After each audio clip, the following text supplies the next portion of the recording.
So I've got this vacuum, a shop vac, right? And I put this pipe on the exhaust end, and I put some soda straws in there in the tube. Instead of coming straight out current like that, there's straighteners inside here, little soda straws, just to straighten out the airstream. And I've got a balloon with some water in it just for ballast.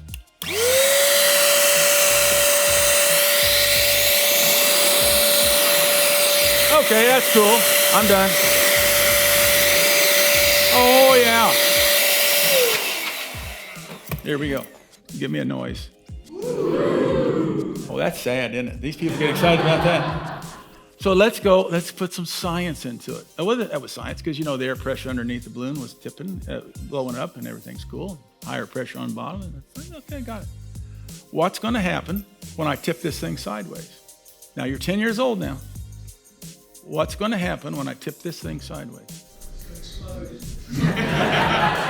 We're all going to die. I don't want you to worry. I've done this experiment 4 times.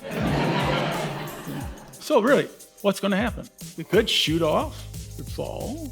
And see, this process, kids' attention span now is 15 seconds. But the playing with something like this, they'll be focused on it for a lot longer. Let's try it again. Now I'm going to tip it. See what it does. Oh.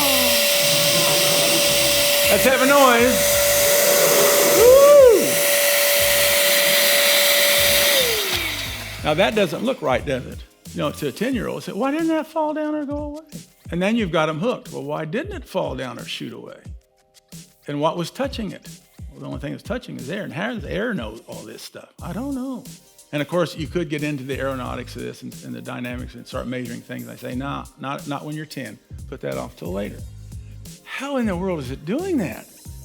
And Grandpa won't tell you.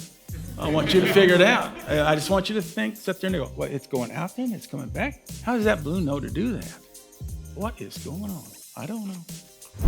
This is a special announcement to all my friends at Midnight Science Club, and I don't get to say things like this very often, but we had probably the greatest honor given to us recently. We were invited to do a Friday evening discourse, that's a speech, at the Royal Institution of Great Britain. And if you'd like to see it and experience it, go to the Royal Institution of Great Britain YouTube page. Check it out.